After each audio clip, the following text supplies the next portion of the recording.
good question. I don't know. You just kind of put one foot in front of the other, and it was a story that was in my head for a long time. And I had the support of the amazing actors. Everybody that's in the film, I think, really did a great job. And I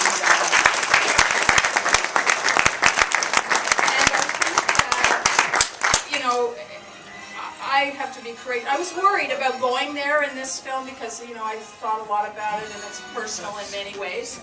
And am I having a psychotic moment? But I think the courage was with these guys. So I'm going to hand this over to Katie and then Maria. Actually, Maria, I think you were the most courageous, Maria. Yes. Yeah. Yay!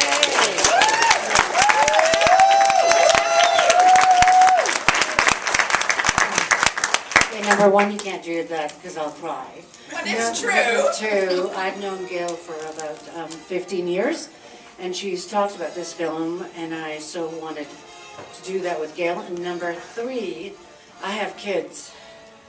Did somebody go tell them to turn the music off? Yeah, I went and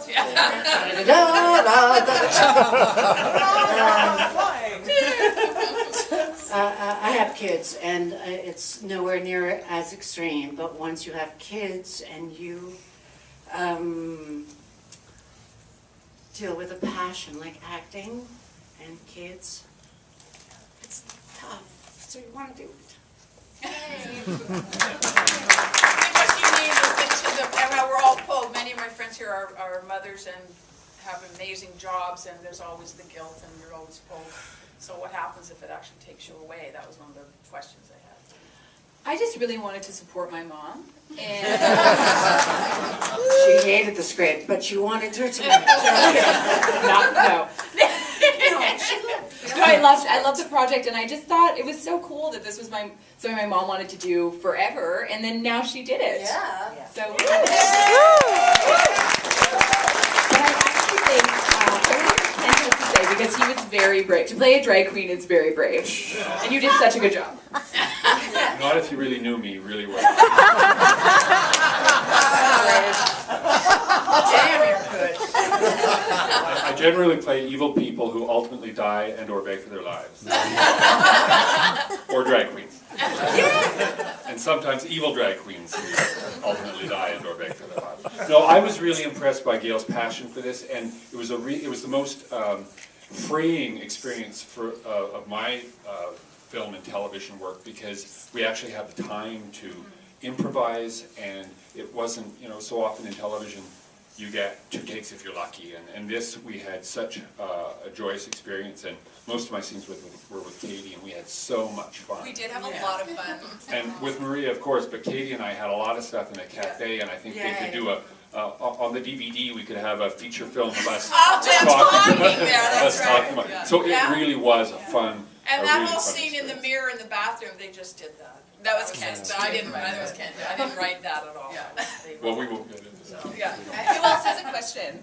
More questions? Or comments? Anybody? How many hours of footage did you have?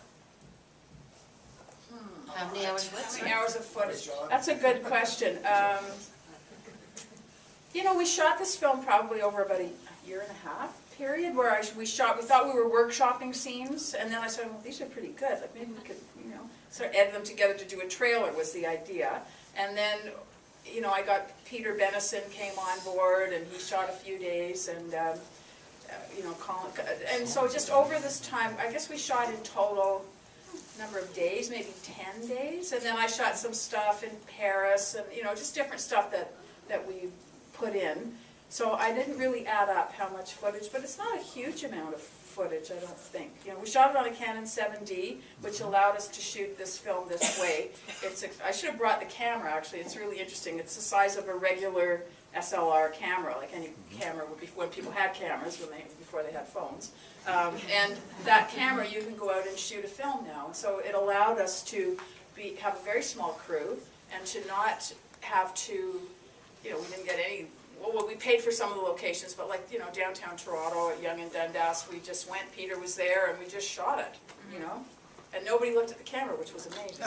So, and that was also the idea, one of the ideas I had was to be able to take drama into the real world in some ways, which I think, you know, it's freeing, so. So I don't know, that's the answer. Yes. Congratulations, Gail. Fantastic. Thank you. And it's so great that you got it done after all that time. I am curious about your process and about the writing, and you're saying that you did a lot of improv, and how much did it end up being like what was on the written page, or did it matter, or? You know, it was interesting. I remember Katie came home one night. She said, "Wow, these scenes are playing a lot better than I thought they were going to play." When I read the script, you know, so I think it was the quality of these actors and just. And if something's missing, I'm like that when I work, even in a TV series. If I think something's not working, I'll ask, can we fix it or change something? But you know, a lot of the stuff, like when Maria was talking to the camera, I had all the ideas written down, and I talked to her about what I wanted her to say. I don't think that dialogue was all written, but she did that all the way through. You know, talked, and then we talk about it. Yeah. All right, so beyond the emotional point, Yeah. also what you have to take into consideration is the fact that there was a shorthand that happened, Right. first of all, between Gail and her daughter, professionally and emotionally, and I had worked with Katie before as well. So there was a shorthand, and then when you get somebody like this guy to come into the story, and there's a level of professionalism where a lot of rehearsal isn't even required, it just sort of happens intrinsically, and that's a beautiful gem, right? Yeah. Definitely true. Yeah. Like a lot of the humor, you know, was Kent playing it, Yeah. you know, so. But, you know, it's, a great actor makes me look good. That's all I have to say. Thank you, everybody.